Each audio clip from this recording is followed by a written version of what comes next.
नमस्कार प्यारे विद्यार्थियों, कैसे हो आप सभी। मैं मुकेश आगला। आशा करता हूँ आप अच्छे हैं, स्वस्थ हैं और आप अपनी पढ़ाई को निरंतर आपने जारी किए हुए हैं। ठीक है, और इसी आशा और उम्मीद के साथ मैं कक्षा 12 की आज अपने जो अपार बैच स्टार्ट किया था, उस अपार बैच का आगे का जो अपना जो चैप्टर है उसके बारे में अपने डिटेल से पढ़ेंगे। और मुझे पूरी उम्मीद है कि मेरा ये क्लास जो है आपके लिए बेहतर साबित होगी। ठीक है, तो आज मैं आपको चैप्टर वाइज आप अपने इतिहास में कुल 12 चैप्टर्स है और इन 12 चैप्टर्स को मैं एक प्रत्येक चैप्टर के जितने भी आप अपने वन लाइनर क्वेश्चन बनेंगे वो सारे के सारे आपको एक्सप्लेन करने की कोशिश करूंगा। और ईश्वर ने चाहा तो अपने इस क्लास से कोई भी क्वेश्चन आपको बाहर नहीं मिलेगा। ठीक है, सारे के सारे डिटेल से अपने जितने भी अपने चैप्टर करेंगे अपनी इसी क्लास से आने की पूरी उम्मीद है। और इसी के साथ मैं इतिहास की कक्षा 12 की आज क्लास स्टार्ट कर रहा हूं और आज अपने पहले चैप्टर से स्टार्ट करेंगे। इस चैप्टर में जितने भी क्वेश्चंस होंगे सारे के सारे अपने डिटेल से समझने की कोशिश करेंगे। ठीक है, और इसी के साथ आज अपने कब बात कर रहे हैं कक्षा 12 12th इतिहास। और इसी कक्षा 12 की इतिहास का आज का जो अपना है आप अपना अध्याय पहला, अपना आज का चैप्टर है अध्याय फर्स्ट। पहले अध्याय का नाम है इंटे। इस अध्याय का नाम क्या है? इंटे, मणके, इंटे, मणके और अस्थिया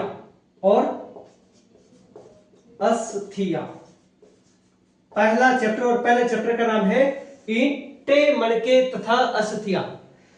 आपको मैं छोटे छोटे क्वेश्चन करवाने से पहले इस सभ्यता के बारे में बताना चाहता हूं कि ये सभ्यता किस काल की थी, इस सभ्यता का नामकरण किसने दिया और विश्व की जितनी भी प्राचीन सभ्यताएं थी उन सभ्यताओं की किन किन सभ्यताओं की ये सभ्यता समकालीन थी।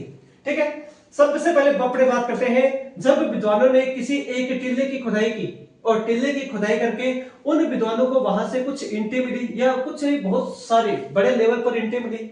ठीक है, मणके मिले और अस्थियां मिली। इसके आधार पर विद्वानों ने इसके ऊपर बड़े लेवल पर रिसर्च किया और इस सभ्यता का नाम क्या पड़ा? हड़प्पा सभ्यता या सिंधु घाटी सभ्यता। अब इतिहासकार कहते हैं कि इस सभ्यता को 3 नामों से जाना जाता है। इस सभ्यता को कितने नामों से जाना जाता है? 3 नामों से। पहला इसका नाम है सिंधु सभ्यता। पहला इसका नाम क्या है? सिंधु सभ्यता। इस सभ्यता को पहली बार जब इसके का उत्खनन हुआ तो इसको क्या नाम दिया? जैसे पहले इसको अलग अलग नामों से पुकारा जाता था, जैसे इसे 3 नामों से पुकारा गया। पहला है सिंधु सभ्यता, दूसरा है सिंधु घाटी सभ्यता, इसको सिंधु घाटी सभ्यता, और इसी सभ्यता को हड़प्पा सभ्यता भी कहा गया। हड़प्पा सभ्यता भी कहा गया। अब ये 3 नाम दिए गए। सबसे पहले इस सभ्यता को हड़प्पा सभ्यता कहा गया। अब इसको हड़प्पा सभ्यता क्यों कहा गया? क्योंकि सबसे पहले उत्खनन का जो कार्य था या खुदाई का जो कार्य था या सर्वेक्षण का जो कार्य था वो पहली बार 1921 में पाकिस्तान के पंजाब प्रांत में मोंटोगोमरी जिले में रावी नदी के बिल्कुल किनारे पर इस सबसे पहले इसी हड़प्पा नामक टीले का उत्खनन हुआ। इसलिए इस कंप्लीट सभ्यता को प्रारंभ में हड़प्पा नाम दिया गया। लेकिन धीरे धीरे विद्वानों के द्वारा अलग अलग जब निरंतर टीलों का उत्खनन और उनका कार्य प्रारंभ किया गया तब कहते कि इस सभ्यता को हड़प्पा नाम देना उचित नहीं रहा। ठीक है, तो यहां पर कहते कि सबसे पहले इस सभ्यता को क्या कहा गया? हड़प्पा सभ्यता कहा गया।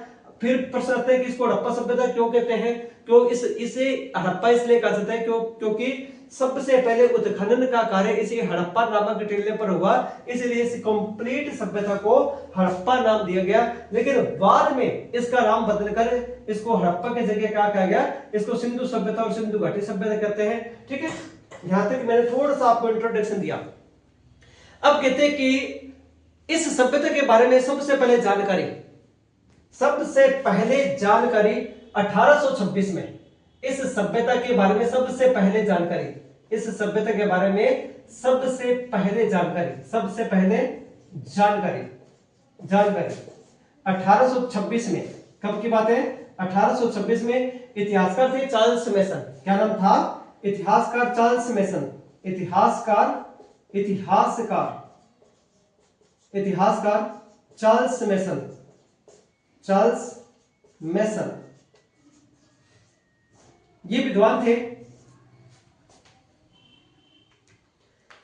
सबसे पहले इतिहासकार चार्ल्स मेसन ने एक लेख में यह कहा था कि हो सकता है कि भारत की भूमि के गर्भ के नीचे कोई प्राचीन टीला या प्राचीन सभ्यता के प्रमाण हो। इसके बाद कहते हैं कि 1856 में दो इंजीनियर थे और दोनों भाई थे, उनमें से एक का नाम था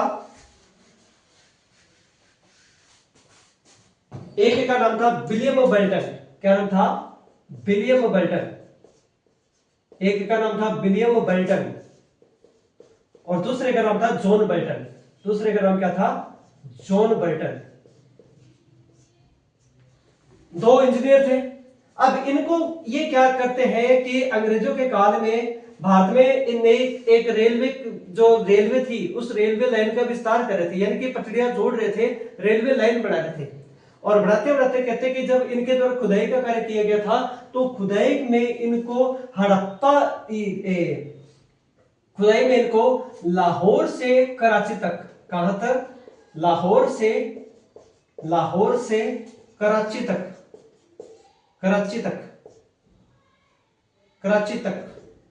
लाहौर से कराची तक जब इन्होंने रेलवे लाइन के लिए पटरियों का जब निर्माण कर रहे थे, बना रहे थे, तब कहते कि इन्होंने जो उत्खनन का कार्य किया था, उस उत्खनन के समय इन दोनों इंजीनियर्स को वहां की खुदाई में क्या मिले? प्राचीन काल के ईंटों के प्रमाण मिले।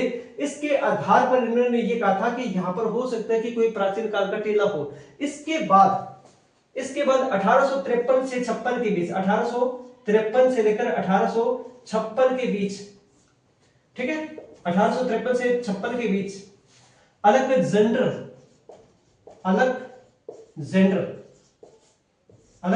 कनिंघम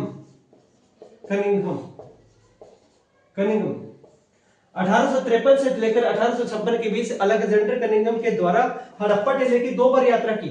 इनके द्वारा कितने यात्रा की गई थी? इनके द्वारा 2 बार हड़प्पा टीले की यात्रा की। कहते कि कनिंघम जो थे, इन्होंने इस सभ्यता के बारे में कंप्लीट डिटेल से जानकारी प्राप्त करने के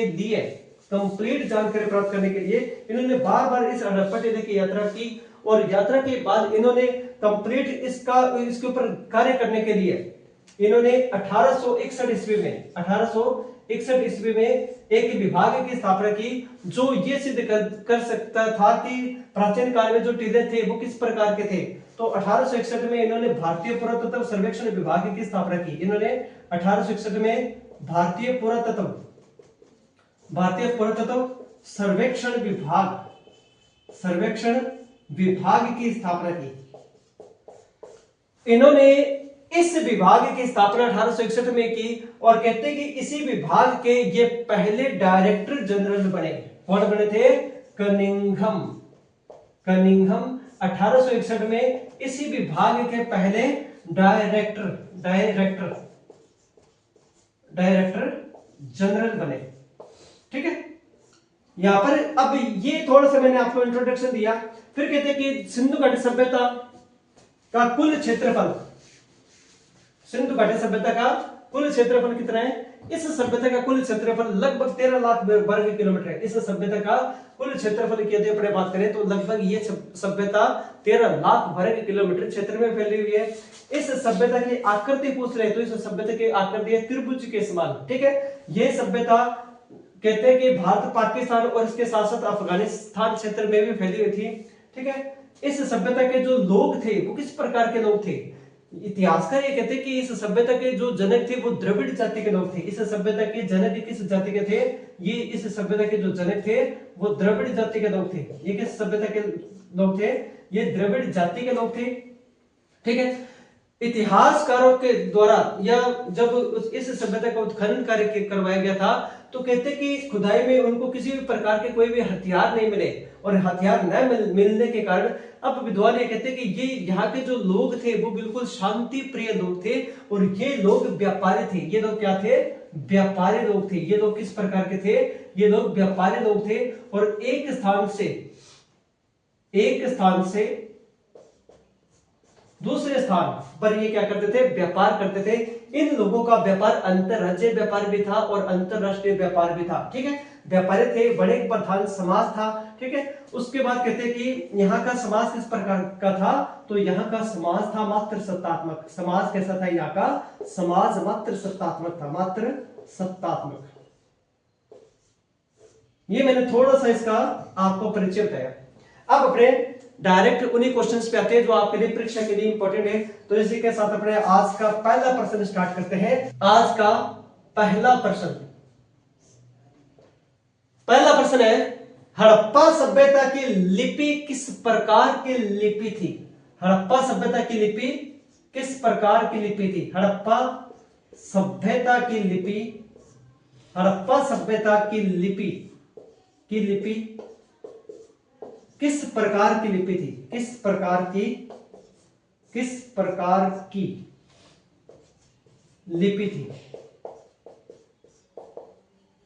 लिपि थी।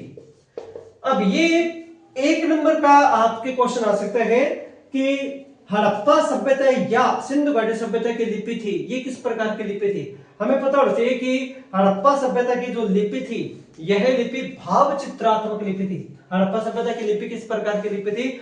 हड़प्पा सभ्यता की लिपि भाव चित्रात्मक लिपि थी। और इस सभ्यता की ये जो भाव चित्रात्मक लिपि थी, ये लिपि दाईं से लेकर बाईं ओर लिखी जाती थी। ये लिपि किस प्रकार से लिखी जाती थी? ये लिपि दाईं ओर से बाईं ओर लिखी जाती थी। इस लिपि में सबसे अधिक चित्र मछली के मिलते हैं। इसमें सबसे अधिक चित्र किसके मिलते हैं? मछली के मिलते हैं। और इस लिपि में मूल अक्षर यानी कि मूल चिन्हों की अपने बात करें, मूल चिन्ह, तो इसमें कुल कितने मूल चिन्ह थे? इस सभ्यता की लिपि में मूल चिन्ह 250 से लेकर 375 या 400 मूल क्या थे?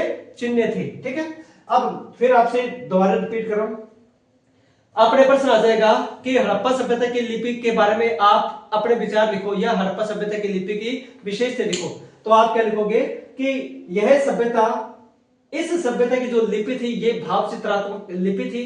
इस सभ्यता की लिपि जो थी, यह लिपि दाईं से लेकर बाईं ओर लिखी जाती थी, तथा इस लिपि में सबसे अधिक चित्र मछली के मिलते हैं। एक नंबर का पूछ सकता है कि जो सिंधु लिपि थी उसमें सबसे अधिक चित्र किसके मिलते हैं? तो इस सभ्यता में सबसे अधिक चित्र मछली के मिलते हैं। ठीक है, उसके बाद आ जाएगा कि ये जो लिपि थी इसमें मूल चिन्ह कितने थे? यहां पर ये इंपॉर्टेंट है, इस सभ्यता की जो लिपि थी, इस लिपि में मूल चिन्हों की संख्या 250 से लेकर 375 या 400 के बीच मिलते हैं। तो मैं अब इसका उत्तर लिख देता हूं। यह लिपि भाव चित्रात्मक लिपि थी। भाव यानी कि यहां के जब हम चित्र देखते हैं तो उनमें हमें भाव दिखाई देते हैं, तो ये भाव चित्रात्मक लिपि थी। भाव चित्रात्मक लिपि थी, पहली लाइन। दूसरी, इस लिपि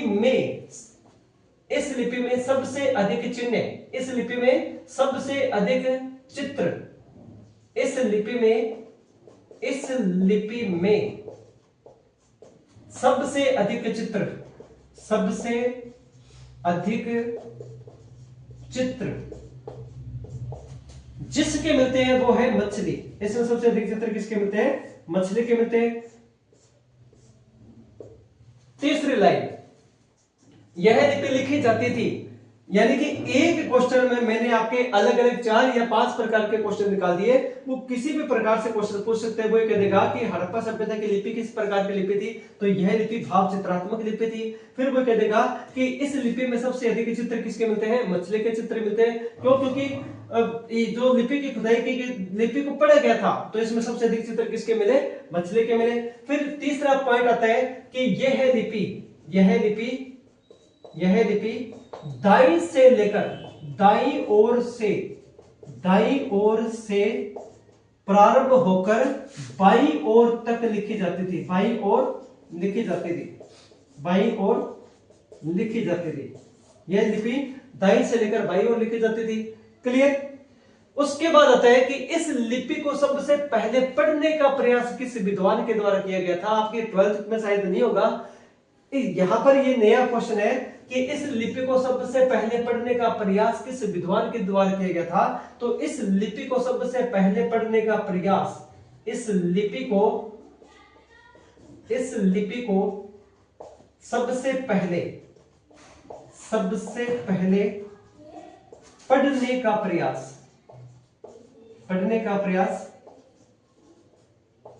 सबसे पहले पढ़ने का प्रयास वेडन के द्वारा किया गया था। वेडन महोदय के द्वारा किया गया। वेडन पहले विद्वान थे जिन्होंने हड़प्पा काल की लिपि को पढ़ने का प्रयास किया, लेकिन उन्हें सफलता नहीं मिली। इतिहासकार कहते हैं कि हड़प्पा लिपि को आज तक पढ़ा नहीं गया है, और जिस दिन ये लिपि पढ़ी जाएगी हो सकता है उस दिन विद्वानों को अपने विचार बदलने पड़े। ठीक है, तो ये पहला क्वेश्चन अपना कंप्लीट है। इसके बाद नेक्स्ट अपने बात करते हैं। अब अगला प्रश्न है अगला क्वेश्चन आता है मणके बनाने के कारखाने। हड़प्पा काल में मणके बनाने के कारखाने कहां स्थित थे। मणके बनाने के कारखाने, इस सभ्यता में मणके बनाने के कारखाने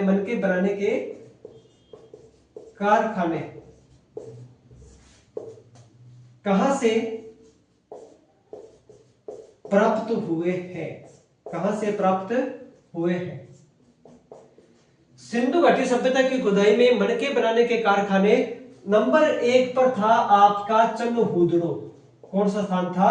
चनहूदड़ो पहला स्थान जहां से मणके बनाने के कारखाने मिले हैं। दूसरा आता है आपका लोथल। कौन सा आता है। लोथल। अब चनहूदड़ो वर्तमान में पाकिस्तान में सिंधु नदी के किनारे पर स्थित है। वर्तमान में चनहूदड़ो पाकिस्तान में सिंधु नदी के किनारे पर स्थित है, तथा लोथल वर्तमान में गुजरात में भोगवा नदी के किनारे पर स्थित है। ये किस नदी के किनारे पर स्थित है। वर्तमान में लोथल गुजरात ब्रैकेट में है अहमदाबाद। कहां पर है। अहमदाबाद।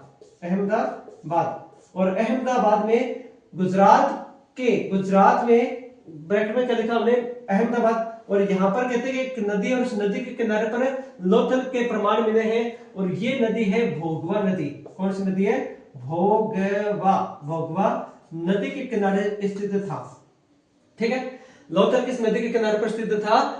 यह भोगवा नदी के किनारे पर स्थित था। वर्तमान में यह गुजरात में स्थित है। नेक्स्ट आता है आपका चनहूदड़ो वर्तमान में पाकिस्तान में सिंधु नदी के किनारे पर स्थित है। और इस चनहूदड़ो से क्या क्या चीजें मिले हैं। विद्वान ये कहते हैं कि चनहूदड़ो का जब उत्खनन किया गया था तो यहां से पहले उनको क्या मिला था। मणके बनाने के कारखाने इसी चनहूदड़ो से मिले। नंबर 2, इसी चनहूदड़ो से एक हाथी का खिलौना मिला है जो डेकोरेटेड किया गया है, अर्थात अलंकृत हाथी के प्रमाण हमें कहां से प्राप्त होते हैं। चनहूदड़ो से प्राप्त होते हैं। इसी चनहूदड़ो से शाही, जिसमें आज हम पढ़ रहे हैं वो क्या है। शाही पेन में शाही का यूज किया जाता है। कहते कि उस काल में एक इंक की बोतल मिली है, उनमें क्या भरी जाती थी। शाही भरी जाती थी।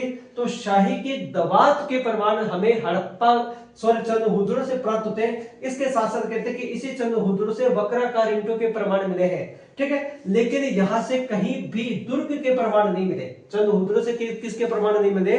किसी भी प्रकार के कोई भी दुर्ग का प्रमाण यहां से नहीं मिला। तो मैं आप थोड़ा सा इसको आगे लिखा देता हूं। देखिए, चनहूदड़ो से हमें किन किन चीजों के प्रमाण मिले हैं। पहले विद्वान कहते हैं कि यहां से एक तो वक्राकार ईंटों के प्रमाण।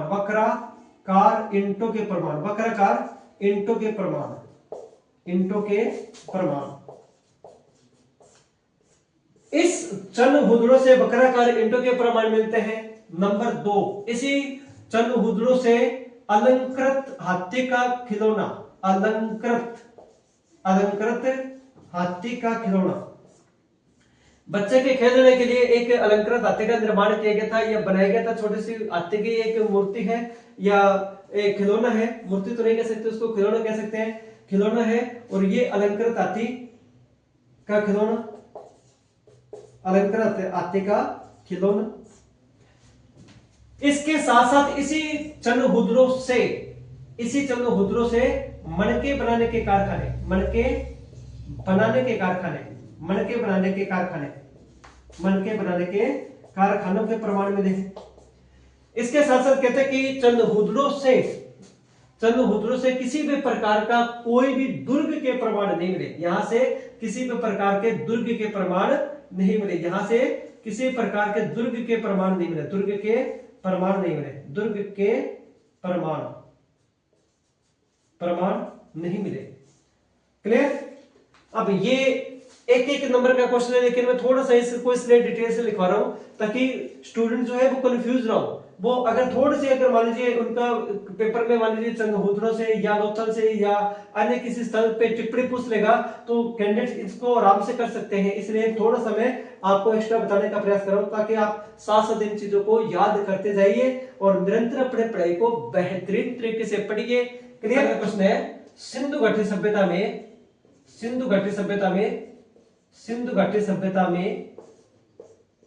सबसे पहले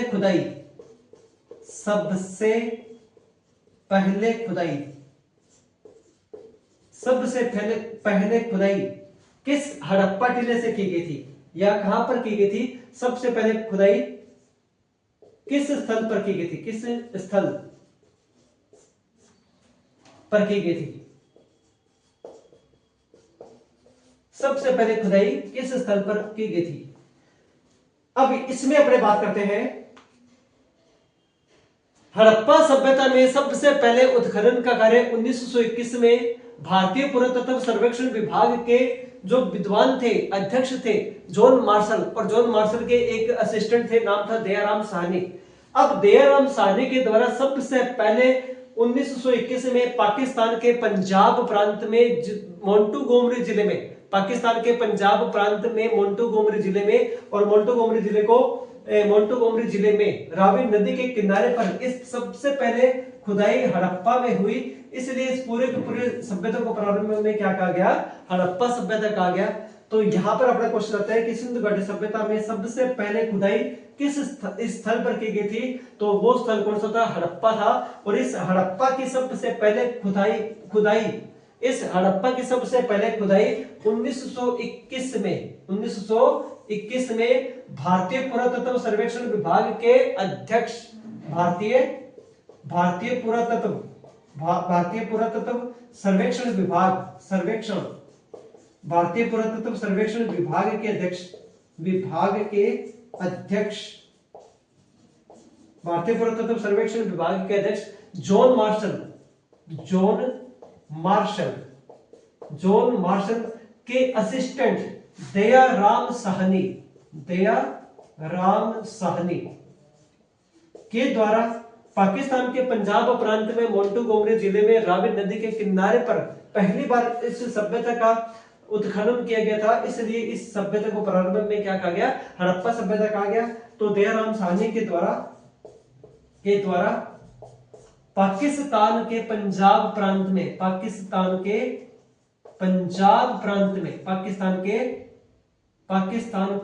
पंजाब प्रांत में, ठीक है, मोंटोगोमरी जिला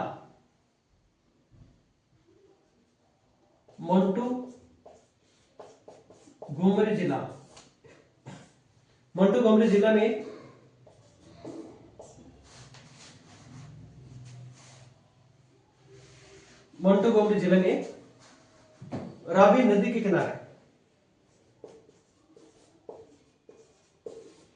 नदी के किनारे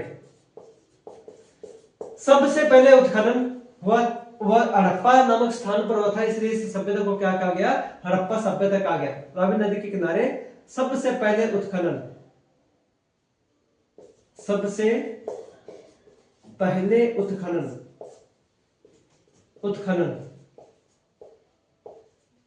हड़प्पा। ओके, अपना अगला क्वेश्चन है, मोहनजोदड़ो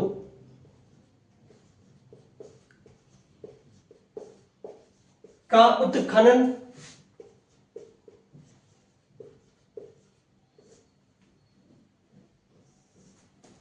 कब तथा किसके द्वारा किया गया? कब तथा किसके द्वारा किया गया?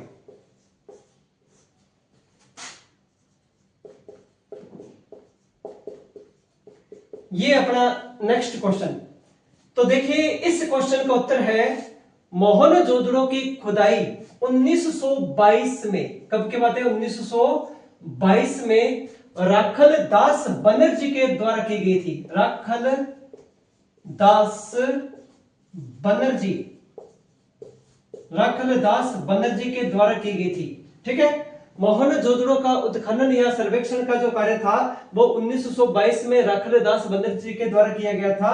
वर्तमान में मोहनजोदड़ो, अब अगला प्रश्न क्या आ सकता है कि वर्तमान में मोहनजोदड़ो कहां स्थित है?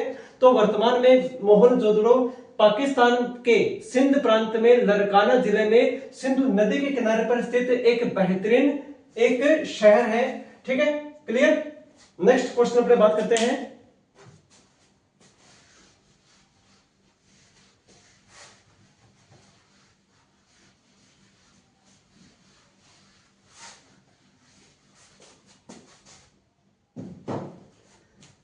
नेक्स्ट प्रश्न है बालाकोट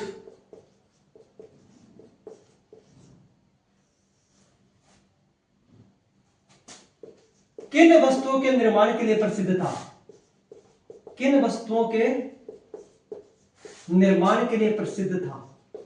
किन वस्तुओं के निर्माण के लिए प्रसिद्ध था? ठीक है। अब ये अपना नेक्स्ट क्वेश्चन है, पेपर में आ सकता है। बालाकोट जो था ये किन वस्तुओं के निर्माण के लिए प्रसिद्ध था? तो बालाकोट जो था ये शंख से बने वस्तुओं के लिए प्रसिद्ध था। यहां पर किन वस्तुओं का निर्माण किया जाता था? शंख। यहां पर शंख से बने वस्तुओं का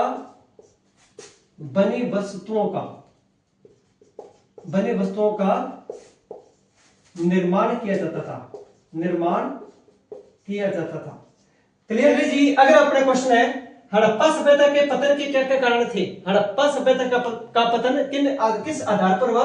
तो देखिए क्वेश्चन अपना, हड़प्पा सभ्यता के पतन के कारण, सभ्यता के पतन के क्या कारण थे? क्या कारण थे? आज भी यह निश्चित रूप से नहीं कहा जा सकता कि इस सभ्यता का पतन कैसे हुआ।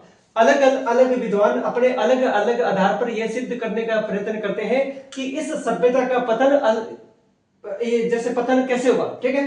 तो कुछ इतिहासकार ये कहते हैं कि इस सभ्यता का पतन जो है वो जलवायु परिवर्तन के कारण हुआ। पहला कारण क्या था? जलवायु परिवर्तन। पहला कारण है जलवायु परिवर्तन। पहला कारण। कुछ विद्वान ये कहते हैं कि नदियों में बाढ़ ही इस सभ्यता के पतन का कारण था। तो नदियों में बाढ़,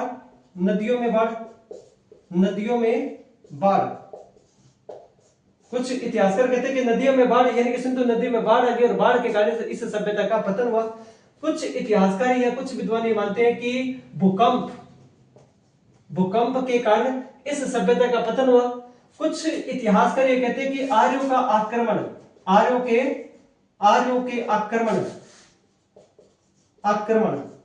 ठीक है, आर्यों के आक्रमण इस सभ्यता के पतन का कारण था।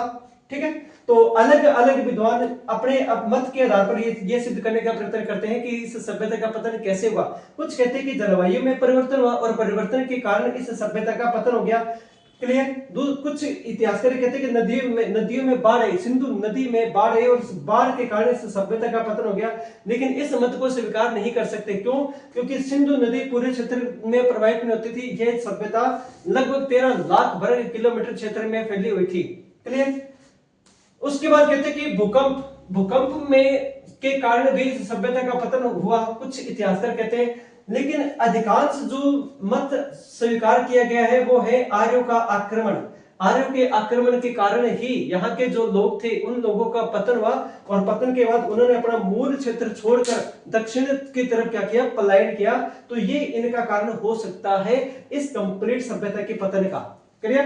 नेक्स्ट क्वेश्चन है अर्ली इंडस सिविलाइजेशन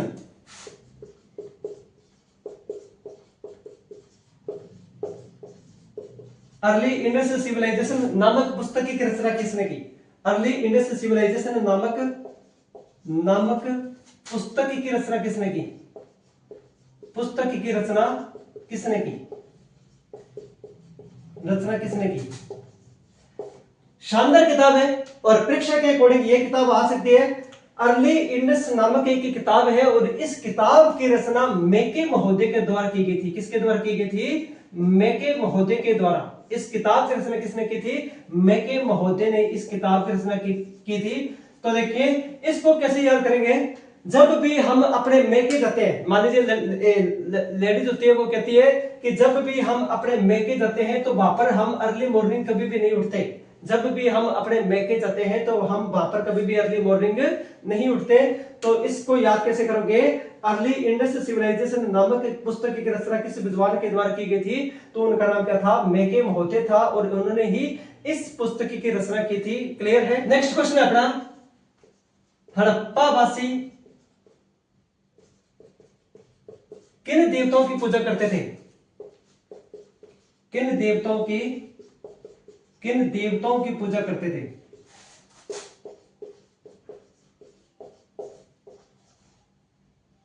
किन देवताओं की पूजा करते थे?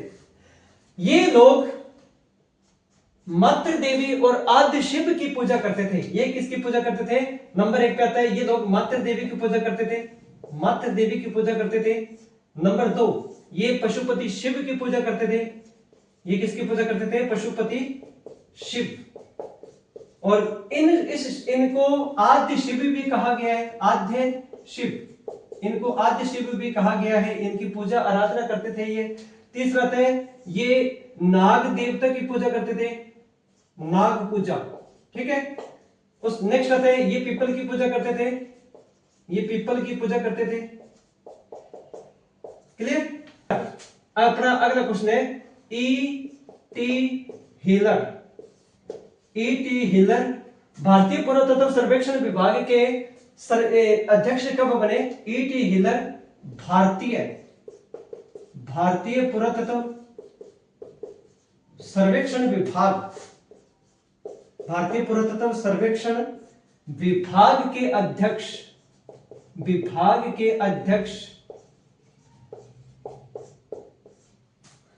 कब बने?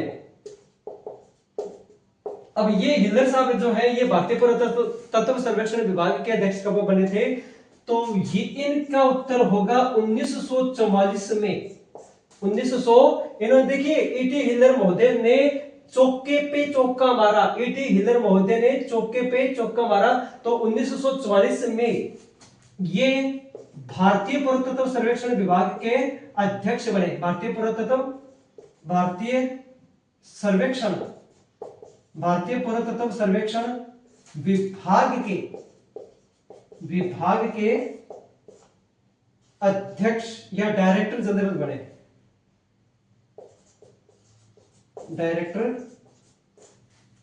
बने। क्लियर? हड़प्पा सभ्यता में शवाधान कितने प्रकार का होता था? हड़प्पा सभ्यता की जब खुदाई की गई थी तो अलग अलग स्थानों से अलग अलग शवों के प्रमाण मिले हैं। इस सभ्यता में 3 प्रकार के शवाधान के प्रमाण मिलते हैं, जिसमें पहला जो प्रमाण है उसे कहते हैं आंशिक शवाधान। कौन सा है? आंशिक शवाधान। अब ये जो आंशिक शवाधान है, इस आंशिक शवाधान के प्रमाण हमें हड़प्पा से प्राप्त हुए। कहां से प्राप्त हुए हैं? हड़प्पा सभ्यता से, हड़प्पा नामक स्थल से आंशिक शवाधान के प्रमाण मिले हैं। अब आंशिक शवाधान किस प्रकार का शवाधान था? कहते कि मृत व्यक्ति के जो शव था, उस शव को खुले मैदान में छोड़ दिया जाता था और उस मैदान को पशु पक्षी के खाने के बाद उनका जो अवशेष बचता था, उस अवशेष को ये क्या करते थे? लकड़ी के एक ताबूत में रख देते थे, उसको जमीन में गाड़ देते थे। और ये था आंशिक शवाधान। और इसके प्रमाण कहां से प्राप्त होते हैं? हड़प्पा स्थल से मिले हैं। दूसरा आता है जी पूर्ण या कलश शवाधान। दूसरा कौन सा है? पूर्ण या पूर्ण या कलश शवाधान, पूर्ण या कलश शवाधान। अब ये पूर्ण या कलश जो शवाधान था, इसके हमें प्रमाण प्राप्त होते हैं मोहनजोदड़ो से। कहां से? मोहनजोदड़ो से। मोहनजोदड़ो नामक जो टीला था, उस टीले से हमें पूर्ण या कलश शवाधान के प्रमाण मिलते हैं। अब इसमें किस प्रकार का शवाधान होता था? मान लीजिए मृत व्यक्ति, उस मृत व्यक्ति को यानी कि जला दिया जाता था, उसका अंतिम संस्कार कर दिया जाता था। इसके प्रमाण हमें कहां से प्राप्त होते हैं? कलश शवाधान के हमें मोहनजोदड़ो से प्राप्त होते हैं। तीसरा होता है प्रतीकात्मक। तीसरा कौन सा था? प्रतीकात्मक शवाधान। प्रतीकात्मक शवाधान के प्रमाण मिले हैं कालीबंगा से। कहां से प्राप्त होते हैं? कालीबंगा राजस्थान में हनुमानगढ़ जिले में घग्गर नदी के बिल्कुल किनारे पर स्थित थी। ठीक है, ये तीन प्रकार का यहाँ पर क्या होता था? शवाधान होता था। पहला है आंशिक शवाधान, इसके प्रमाण हड़प्पा से प्राप्त हुए हैं। दूसरा है पूर्ण या कलश शवाधान, इसके प्रमाण मोहनजोदड़ो से प्राप्त होते हैं। तीसरा है प्रतीकात्मक शवाधान, इसके प्रमाण हमें कहां से मिले हैं? हमें कालीबंगा से प्राप्त हुए। इसके प्रमाण हमें कहां से मिले? कालीबंगा से। नेक्स्ट क्वेश्चन है, मोहनजोदड़ो में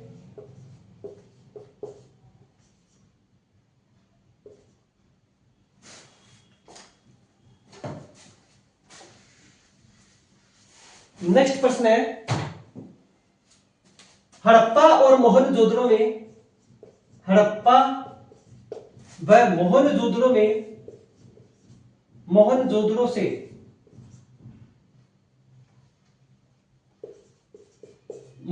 से किस प्रकार की ईंटों के प्रमाण मिले हैं?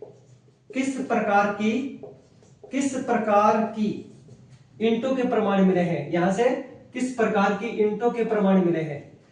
तो देखिए, हड़प्पा और मोहनजोदड़ो या जैसे अलग अलग जितने भी स्थल थे, उन सभी स्थलों से लगभग जो भी मकान मिले, जो भी भवन मिले हैं, वे सारे के सारे जो भवन थे वे पक्की ईंटों से निर्मित थे। लेकिन एकमात्र ऐसा स्थान जिसे कालीबंगा कहते हैं, कालीबंगा में जितने भी मकान मिले हैं वे सारे के सारे कच्ची ईंटों के हैं। ठीक है, और इसका उत्तर क्या होगा?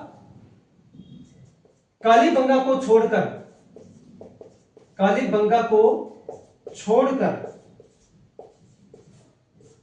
बाकी हड़प्पा कालीन स्थलों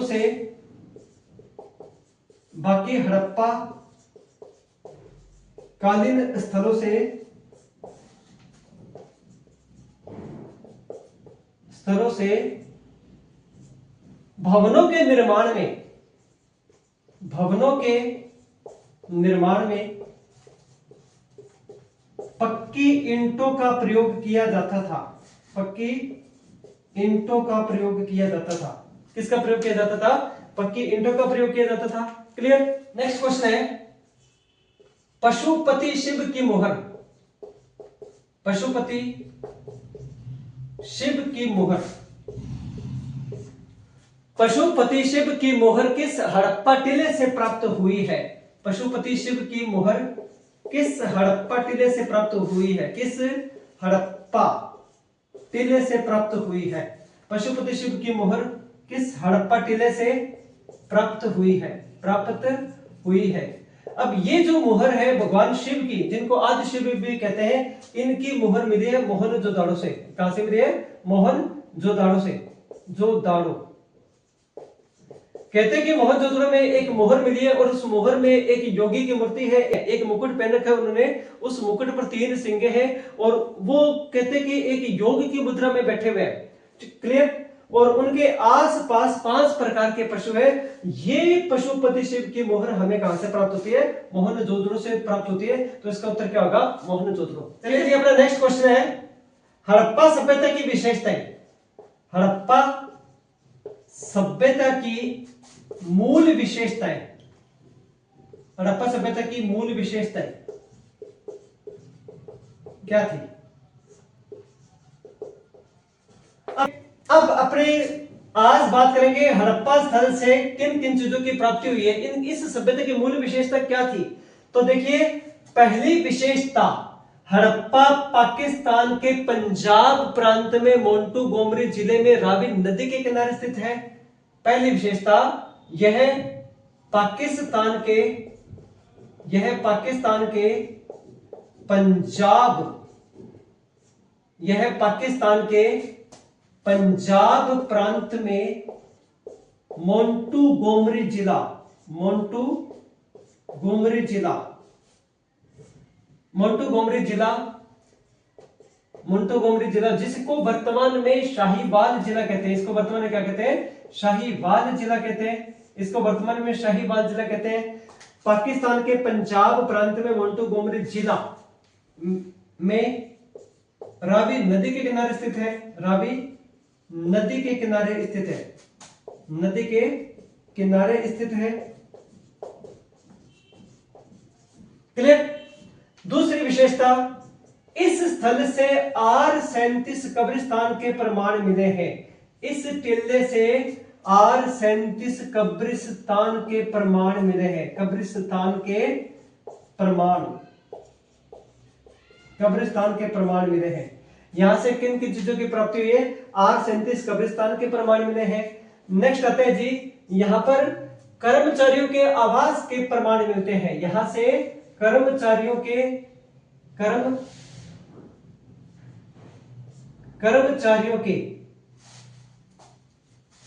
नेक्स्ट है यहां से कर्मचारियों के